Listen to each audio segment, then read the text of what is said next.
Hola amigos del mundo, bueno, una semana más con una de intermedio, una pequeña semana de descanso en la que tuve el gusto de escapar del invierno montrealense hacia las playas y el calorcito húmedo de Puerto Rico. Y lo que pude observar es un país con diferencias sociales, mucho turismo y algo de pobreza. Oficialmente se denomina Municipalidad de San Juan Bautista y es un territorio incorporado a Estados Unidos. Fue fundada, claro, por los españoles en 1521 y es la segunda colonia más antigua luego de la República Dominicana. Fue el asentamiento del Imperio Español y fue atacada, claro, por ingleses, franceses, holandeses, pero fue Estados Unidos quien a través del Tratado de París conquistó la isla. Como en Irlanda, aquí en este continente el Partido Nacionalista pelea por la independencia, mientras que Irlanda se separó del Reino Unido. Bueno, Puerto Rico continúa siendo un estado asociado de Estados Unidos y sus ciudadanos son ciudadanos americanos y la moneda corriente es el dólar también americano. La arquitectura de la ciudad es muy variada, claro, por las diferentes olas inmigratorias, y sobre todo colonizadoras, pero el viejo San Juan conserva las mismas características arquitectónicas que el resto de América, o sea, la española. Fuertes, antiguas casas de 2 pisos, la plaza de armas y, claro, no podía faltar la catedral.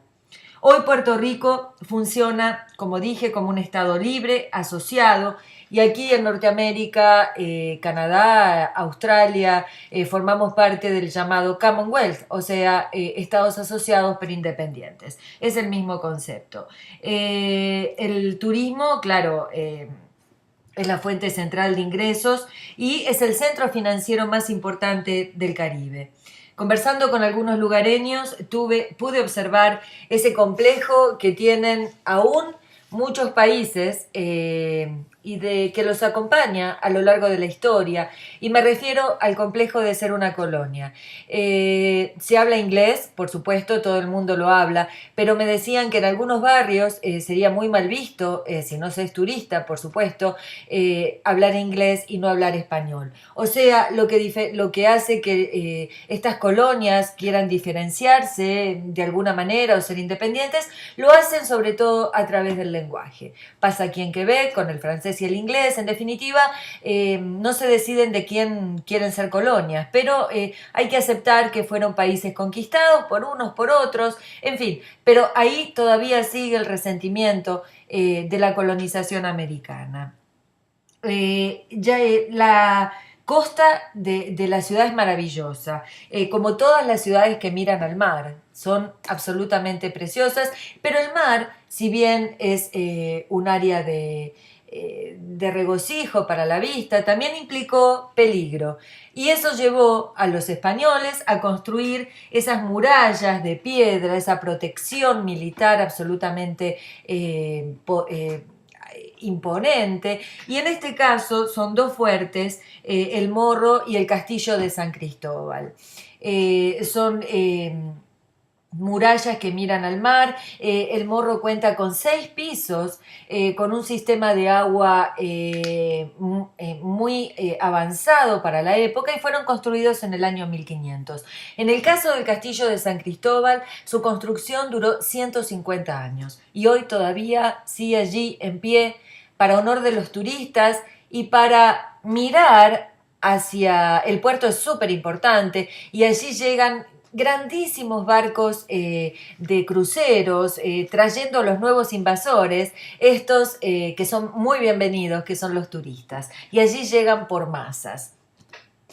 Y quedándonos un ratito más en Estados Unidos, un dato, perdón, curioso del periódico, y es que este gigante de Norteamérica supera al mundo en muchas cosas, pero también lo hace en cantidad de criminales, en cantidad de población carcelaria. Estados Unidos cuenta con el 5% de la población mundial y el 25% de sus criminales, o sea, 1 de cada 10 personas se encuentran dentro de las cárceles. Mantener un prisionero en Estados Unidos cuesta alrededor de $2.600 mensuales. Me parece un poco caro, bueno, considerando que muchas personas aquí en Norteamérica viven con menos de eso. Pero en realidad la propuesta ahora es liberar a los presos en forma temprana con un sistema de monitoreo, por supuesto, exhaustivo. Y bueno, en fin, lograr que trabajen, como todo hijo de vecino, me parece muy bien porque el trabajo dignifica, y de esa manera pagar su pena. Bueno, veremos cómo funciona, ya que, como digo, Estados Unidos, entre otras cosas, supera al mundo en población carcelaria. Algunas noticias de los periódicos no dejan de sorprenderme, muchas por trágicas y otras por curiosas. En Inglaterra fueron enterrados con honores los restos de Ricardo III, sí, Ricardo III, quien fue rey entre 1483 y 1485. Sí, hoy se los entierra. ¿Por qué? Porque se encontraron sus restos excavando en un estacionamiento de un lugar público. El rey no fue en ese momento enterrado con honores, ya que se lo consideraba hijo no legítimo de sus padres. Bueno, en fin, la cuestión es que murió en una batalla y fue enterrado. Bueno, hoy sus restos son enterrados en la Catedral de Leicester, cerca de la Universidad de Leicester, y se dice que es absolutamente, su esqueleto es absolutamente auténtico, dado los mecanismos científicos que se utilizaron para reconocerlo. Y entre ellos es el DNA de dos de las hermanas de la última dinastía de York. Bueno, así es, hoy la marea humana que rodeaba las calles de Londres alrededor de la Catedral de Leicester era enorme. Así lo mostraban las fotos de los periódicos. Bueno, definitivamente Inglaterra adora su sistema monárquico y para ellos es un valor. Bueno, está muy arraigado y son felices rindiéndole pleitesía. En fin, mientras algunas partes del mundo le rinden pleitesía a la frivolidad, en otras la realidad es tan dura que cuesta creerlo. Es el caso de la vida de las mujeres bajo el régimen del Estado Islámico, en Irak y Siria sobre todo. La llamada policía religiosa, o Hizbah, ha forzado a las mujeres a salir acompañadas siempre por un guardián masculino, conocido como Aam, y están obligadas a usar doble velo, guantes, túnica y todo de negro. Las niñas pueden ser obligadas al matrimonio a partir de los 9 años y solo pueden salir de la casa en circunstancias ocasionales. ISIS ha cerrado universidades. Los maridos obligan a las mujeres e hijas a permanecer en casa para evitar los castigos. En Raqqa, ISIS, capital en Siria, las mujeres, bueno, solo pueden vestirse de negro, como decía antes, incluyendo guantes y zapatos. Las mujeres médicos ya no van a trabajar a los hospitales y solo quedan algunas pocas enfermeras que son obligadas a estar totalmente cubiertas con la incomodidad que eso implica para su trabajo.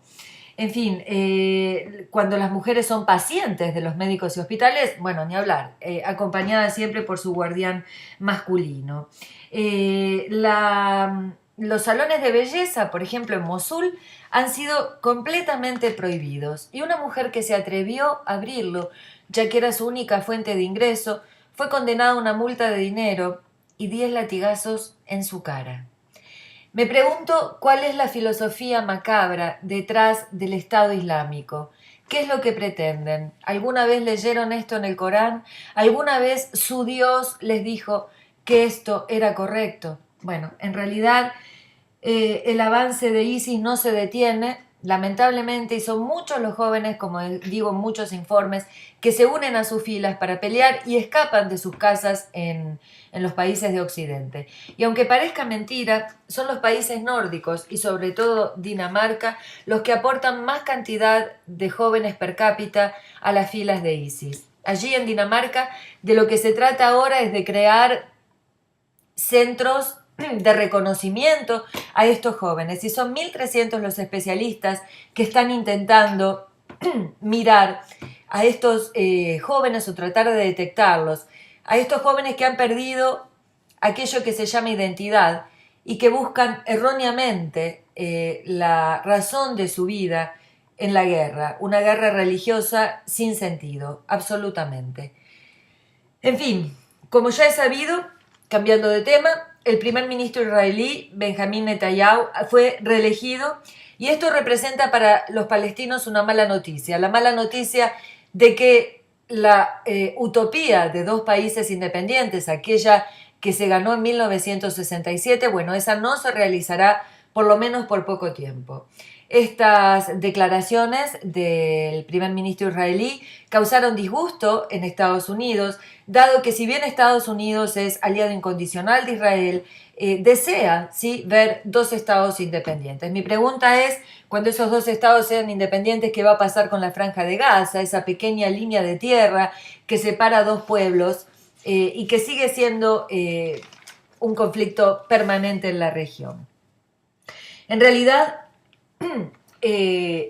hay esperanza en el mundo y me refiero a la que representaron los habitantes de Túnez cuando se manifestaron en contra del ataque a un museo en su ciudad, en Túnez, que dejó 23 muertos.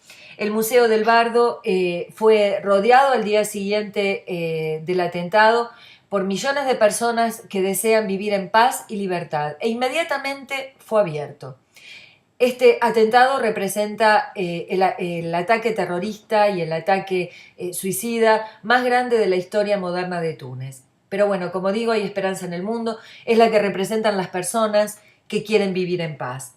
Y en realidad, donde hay esperanza es en algunas personas que en general y casualmente no son los dirigentes de los países. En Tailandia, conocido por sus hermosas playas, el primer ministro amenazó con matar a periodistas, y así lo dijo abiertamente en los canales de televisión.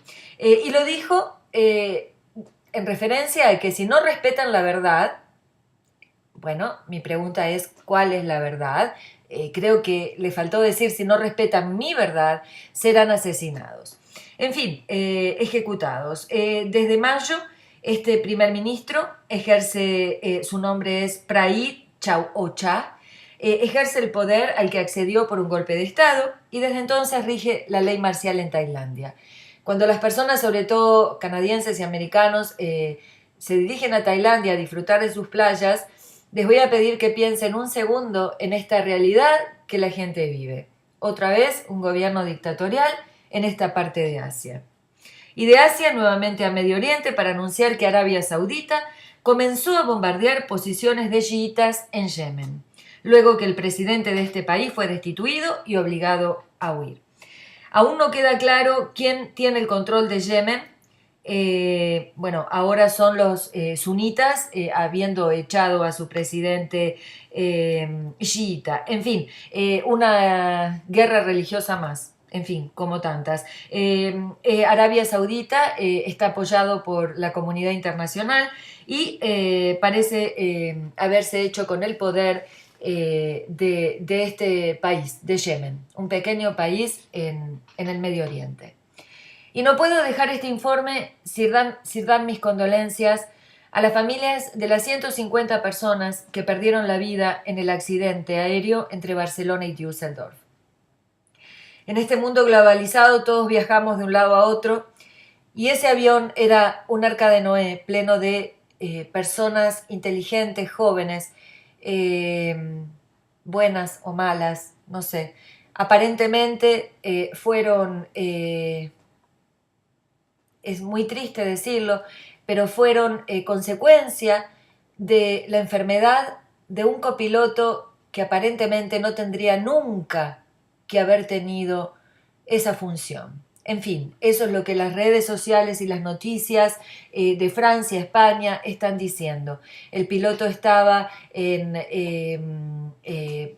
digamos, con parte médico por una profunda depresión y se encerró en la cabina y Dios sabe qué pasó por su mente y su corazón en ese momento. Mientras tanto, israelíes, franceses, alemanes, argentinos, colombianos, mexicanos, el mundo llora a las 150 personas que allí murieron. Bueno, hasta aquí nada más por esta semana para el mundo, para quien quiera escucharme y por supuesto, como digo siempre, esperando sus su feedback, sus respuestas, qué es lo que piensan, qué es lo que quieren decir. Este es un espacio abierto a todo aquel que quiera manifestar sus opiniones. Así lo siento y así lo expreso. Gracias, hasta la próxima semana. Desde Montreal, Silvina Vázquez.